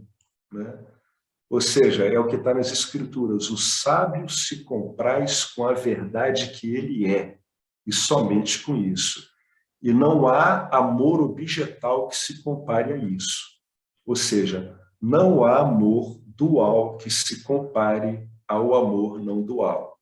Não há devoção a objetos que se compare à devoção não dual. É isso que está querendo ser dito aqui. Então, toda essa remoção de obstáculos é para que você aprecie a verdade que você é por si mesma, a verdade que você é basta a si mesma. Né? Esse é o detalhe, né, entre aspas, aí que o Marcelo está chamando a atenção, que não é um detalhe, só se for um detalhe com letras garrafais. Né? Tem que prestar atenção nessas coisas. Isso é tudo muito delicado. Por que tudo isso é delicado? Porque a gente está lidando com planos de abstração muito sutis da mente humana. Né? A gente está lidando com planos muito delicados, né? Muito sutis. No começo, o estudante ele vai lá, ele chega no Vedanta depois de ter agarrado um monte de objetos. Então, a coisa está muito dura, tem muita poeira no ar. Né? À medida que isso vai assentando, você vai entrando em estados, em estados de entendimento, vamos chamar assim, né? Em sutilezas muito delicadas, né? Muito sutis. É muito bem falado esse ponto aí do Marcelo. Né? Principalmente para quem está chegando no Vedanta, isso é bastante interessante e é muito importante ter isso claro. O Vedanta, ele tem que... Aí é o que Krishna diz. Quando Arjuna pergunta para Krishna o que é realmente o conhecimento, o Krishna responde logo, diz, olha, o conhecimento é tanto conhecimento do campo, né, que é esse monte de coisas em movimento que a gente vê o tempo todo. Ele estava querendo dizer dos gunas, em última instância, É tanto conhecimento do campo, do kshetra, como daquele que conhece o campo. Né? É isso mesmo, é um conhecimento completo, é esse. O apontamento direto, ele releva o campo, é o que Krishna tentou fazer no começo. Ele deu um drible. Pô, vai que o Arjuna pega isso, para de empacar aqui no campo de batalha e a gente vai tentar resolver isso logo. Mas o Arjuna empacou, como quase todo mundo, deu uma empacada séria lá. Aí Krishna disse, caramba, vou ter que ensinar esse cara aqui em cima da boca da batalha. Não tem jeito, vou ter que ensinar ele mesmo, senão ele não vai sair daí. Tá? Então o Arjuna estava com uma dúvida existencial mesmo. A questão dele era uma questão muito fundamental, né? Muito... Tem alguns caras que eu já vi comentando escritura que Arjuna era um covarde. Nada disso, é uma bobagem. A Arjuna já tinha provado o valor dele em inúmeros eventos. Né? O Arjuna ele foi assolado ali por uma questão existencial muito grave, misturada com aspectos afetivos, emocionais dele. Né? Então, realmente, o caso de Arjuna ali era uma confusão tremenda mesmo. Teve que ir Krishna lá para tirar ele daquela confusão e tornar ele tornar ele um jiva, né? Uma consciência associada a um jiva capaz de cumprir o seu papel. Eu vou ler só o verso aqui, o 44. Alguém quer comentar mais alguma coisa? Que essa sugestão do Marcelo foi muito boa. Alguém quer comentar alguma coisa sobre o que a gente comentou aqui, a gente foi falando? Vocês entenderam essas questões do apontamento direto, do conhecimento indireto, do conhecimento direto? No fundo, o conhecimento direto ele é uma sacação. Né? Ele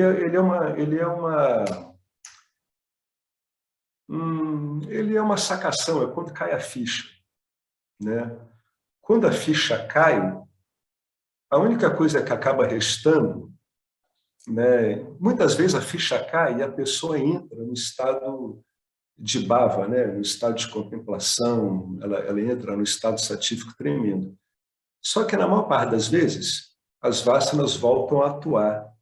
Aí o indivíduo vem com aquela velha conversa, eu perdi. Não, não perdeu. Você não perdeu ser que você é. Você se perdeu nas suas vasanas de novo. Essa que é a interpretação correta. Então tem que saber situar isso bem, né? É o apontamento direto, tá? Que visa até mesmo ver se o indivíduo saca aquilo de cara.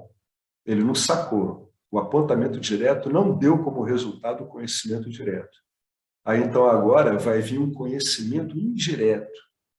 Você vai começar a falar do ser, vai começar a falar de Ishvara, do corpo sutil. Você vai começar a armar, a estruturar o corpo sutil do estudante de modo que ele compreenda, que ele esteja aberto, ele esteja afeito a uma revelação. Eu já falei aqui que as pessoas, às vezes, ouvem essa palavra revelação como se fosse algo muito místico. Não tem nada disso. O indivíduo passa por revelações o tempo todo. Você está até fazendo um sudoku, uma palavra cruzada, você tem um monte de revelações. E se eu tentar por aqui, não é? E se eu tentar por ali? Eu estou perdido de carro no lugar, o GPS não pega bem. Poxa, eu tenho quase certeza que é por ali. Vai e funciona. Né? Outras culturas, assim, como culturas ameríndias ou mais antigas, elas eram muito mais abertas a essas sacações, né? Mas a cultura ocidental ocorre muita sacação, ocorre muita revelação, né? Principalmente com arte, com invenções. É muito comum a gente ver isso, né? Como é que os gênios, né, como é que as invenções chegavam aos gênios, né? Elas chegavam assim praticamente prontas, né? Quando o Niels Bohr viu o modelo falou do modelo atômico, ele falou para a esposa dele, ele disse, pô, eu vi esse modelo. Né? O que houve? Ele teve ali uma inspiração, né? Ele teve uma revelação. Ele estava sentado olhando a fogueira, pensando, pô, como é que eu vou compatibilizar esse monte de equação química com o modelo atômico? Os resultados parecem que não compatibilizam nada. Aí ele viu mesmo, ele viu na tela mental dele o modelo atômico. Aí ele disse, caramba, não é que esse negócio explica o que eu estou querendo? Aí ele falou para a mulher dele, isso, olha, eu vi, a gente está olhando aqui a fogueira e eu vi um modelo, né, uma representação atômica que responde por todas essas equações que a gente está vendo aqui. Então, é uma revelação. Do mesmo jeito, o conhecimento direto ele é uma revelação. né? O instrutor vai lá, cutuca o estudante e vê se aquele negócio cai na cabeça dele. Né? Na maior parte das vezes não cai na cabeça, porque a cabeça está muito travada, né? Está muito entupida.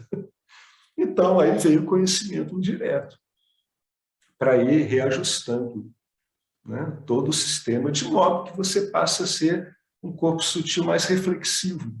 Aí, quando vem um cara e diz, você é consciência pura e limitada, a única existência existente, aí a coisa, pum, reflete ali, naquela coisa mais límpida, né? Aí o indivíduo vê, caramba, é óbvio, como é que eu não saquei isso antes? É assim que a coisa funciona. Tem que saber, é muito legal isso que o Marcelo falou, é importante a beça. Né? E a própria história da instrução do Bhagavad Gita é isso que ele falou. Vai o conhecimento direto, aí vai o apontamento direto e o estudante não pega.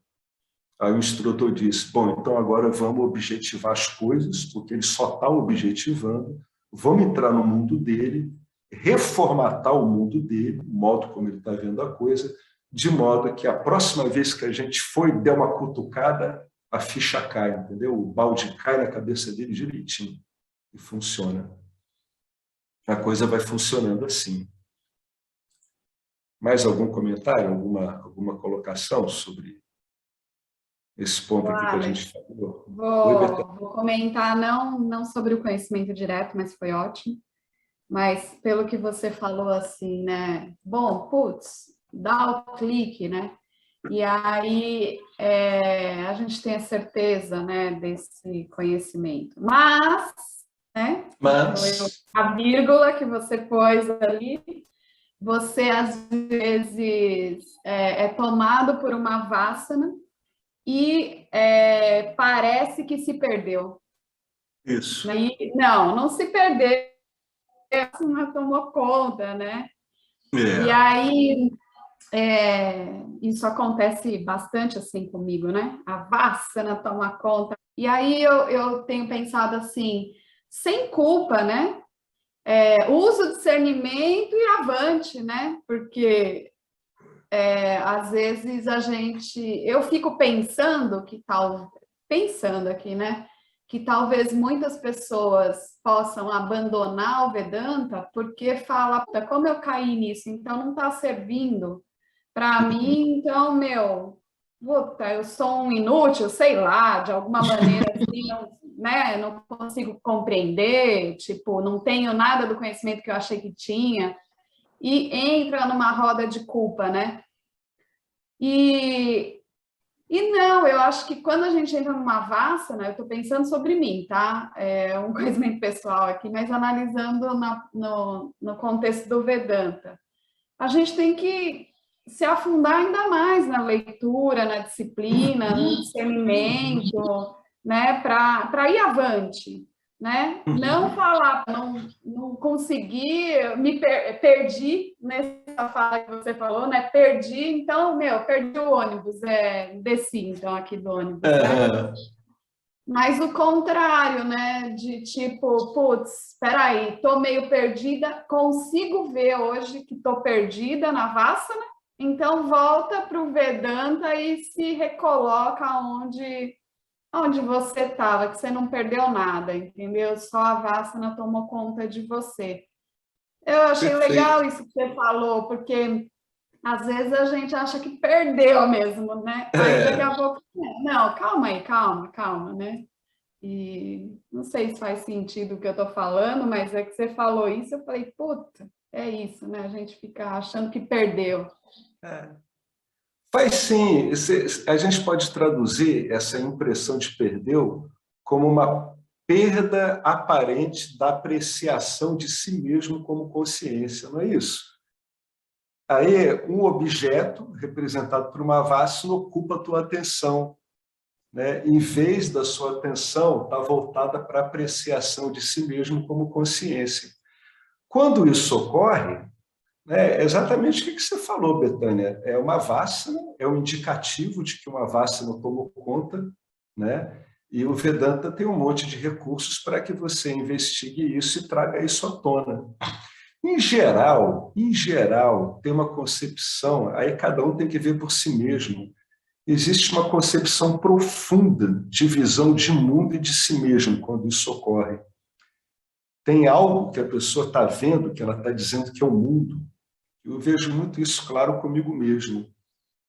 É uma concepção profunda, é um entendimento muito básico, muito elementar, que em geral acompanhou o Jiva a vida toda, e que a investigação vedântica vai trazendo à tona, sabe?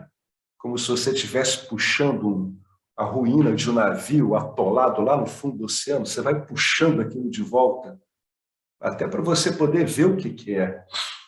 Né? Então, o que o indivíduo faz? Ele reaplica o ensinamento. Isso aí é o Shirada, é a fé. Né? Você continua com a sua prática confiante de que a sua experiência, a sua investigação vão confirmar o que está sendo dito nas escrituras. Esse é o Shirada, é a fé do Vedanta. Você bota uma fé nas escrituras, você diz, não, isso aí, vamos lá, a escritura está dizendo que quando isso ocorre é porque a mente está impura. E o que é a mente impura? É a mente, né, naquele momento, ela está agarrada num jogo de vasanas, né, rajas e tamas em geral, né? Algumas vezes é a gaiola de ouro de Sattva, mas em geral é o rajas e tamas. Aí o indivíduo, com base nisso, já com essa deixa, ele vai insistindo ali, né? Até que ele veja que realmente é uma vasana, né? Sempre que se diz perdi, é porque, na verdade, perdeu-se a apreciação. Por fundo, na apreciação, está o amor que somos, né? No fundo, o que importa para o ser humano é amor. Essa é a verdade. O Vedanta, no fundo, ele desemboca nisso, graças a Deus. Né? O que importa é o amor que somos. É disso que trata esse livro aqui. Né? É isso aí mesmo. Essa ideia de se perder é muito comum. E com o apoio do Vedanta, o que o indivíduo vê realmente é isso, é que são vasanas que estão perdurando e perturbando. Muitas vezes dá para ver a visão, o posicionamento de mundo que está trazendo, que está alimentando essas vasanas. E, em geral, se a pessoa investigar bem e aproveitar as oportunidades, porque investigação é aproveitar a oportunidade da investigação, ela tem que ser feita ali em vivo, na hora, como está ocorrendo.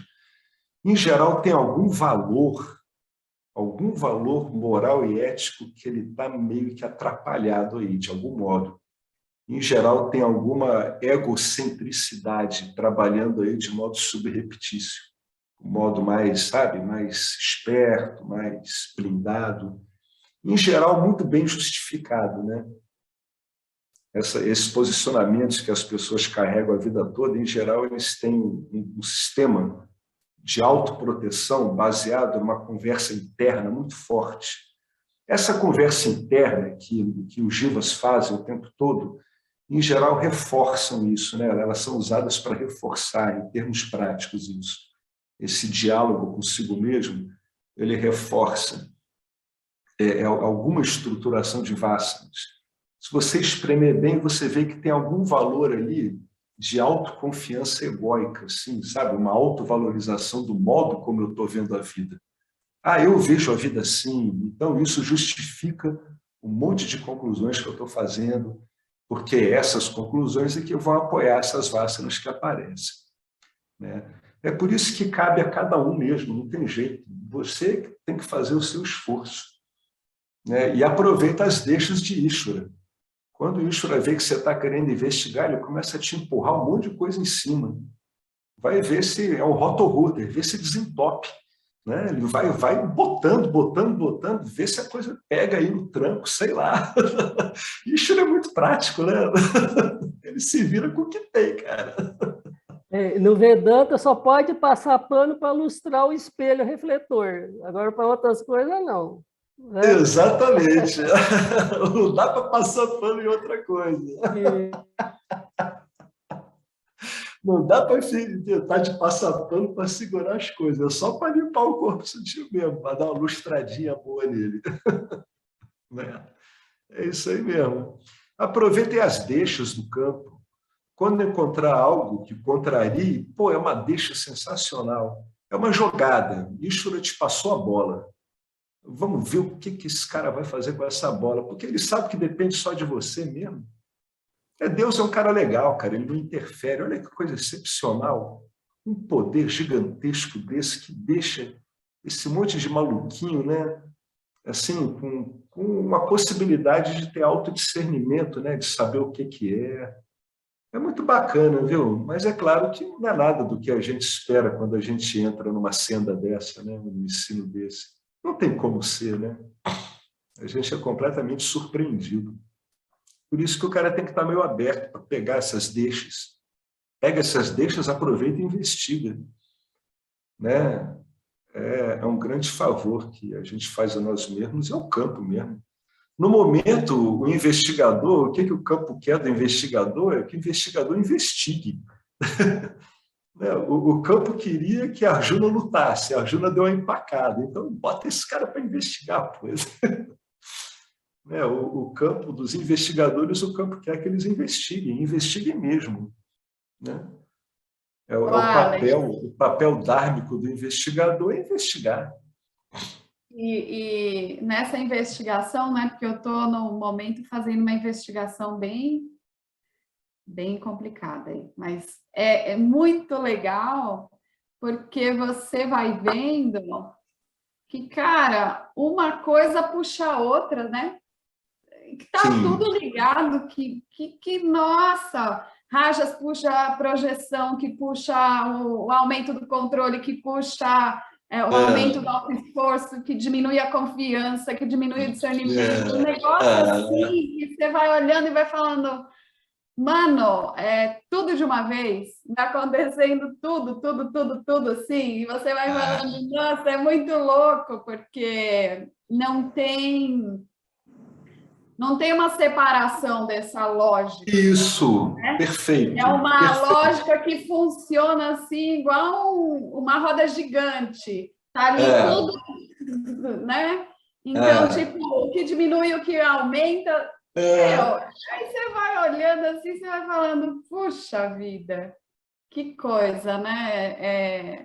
Acho que é essa investigação também, né? De olhar para isso, comprovar o funcionamento mais uma vez, né? É um todo orgânico, né? É um todo orgânico que o ser humano vai vendo através de um monte de facetas, né? Ele vai vendo, mas é um todo orgânico. Aí vão aparecendo facetas dele. Aí ele, conforme a intensidade das vássalas, ele tem que ir olhando as facetas mesmo. Ele tem que ver, pô, agora tem isso, agora tem isso. Ele é o ser humano, o investigador, ele é um pesquisador de si mesmo, né? Ele tem que pesquisar, só ele pode fazer isso. É por isso que o Ramana Maharishi dizia, né, que não obstante a beleza da devoção, só você pode conseguir isso para você mesmo. Ele disse, não tem jeito, ninguém pode dar isso para você. Isso incomodava muitos devotos, né? Porque ele arrumou muitos devotos, apesar de ser um Gnani, né? Ele dizia, não tem jeito, gente, isso aí cabe a vocês, eu não posso fazer nada, não tem como eu dar iluminação para ninguém, né? É por isso que ele dizia, tem trabalho a fazer, ele sempre dizia isso, tem trabalho a fazer, aí um monte de gente deixa isso para lá. Né? Ele dizia, olha o trabalho a fazer, olha o trabalho a fazer. Mas o Jiva adora dar filtradas, né? Ele filtra, adapta tudo a ele mesmo. E o Jiva é muito danadinho, viu? Ele tem muito recurso. Quando o Maia trabalha através do Jiva, tem muito recurso aí de drible. O Jiva é aquela existência no mundo que dribla a si mesmo o tempo todo, né? É uma coisa incrível, é muito hábil. Aí tem que ver isso aí tudo mesmo. É um todão mesmo, milhões de faces. As faces que mais pegam são as vinculativas. São as facetas que o indivíduo mais emperra, são as que ele está agarrado. Né? É isso aí, gente. Belos comentários, como sempre. É o pequeno grupo de belos comentários. Pessoal muito inspirado aqui, muito bonito isso. Alguém quer falar mais alguma coisa?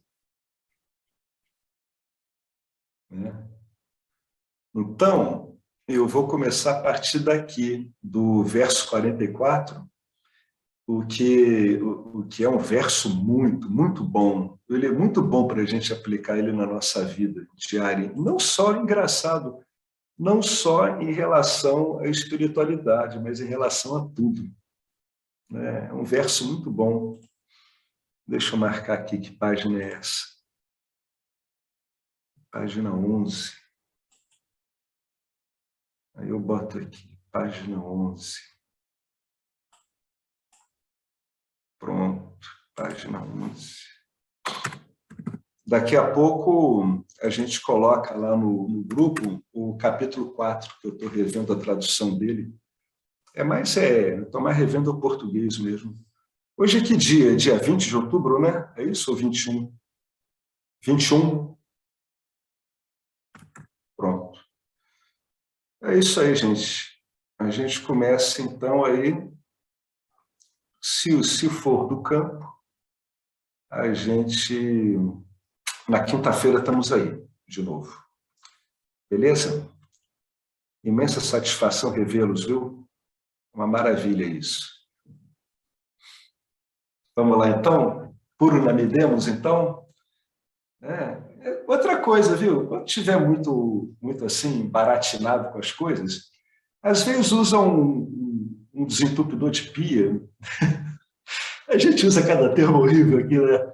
Pô, canta por Namadá, cara. Você está enrolado com o negócio, senta lá no banco de praça e funciona, sabia? Funciona legal mesmo.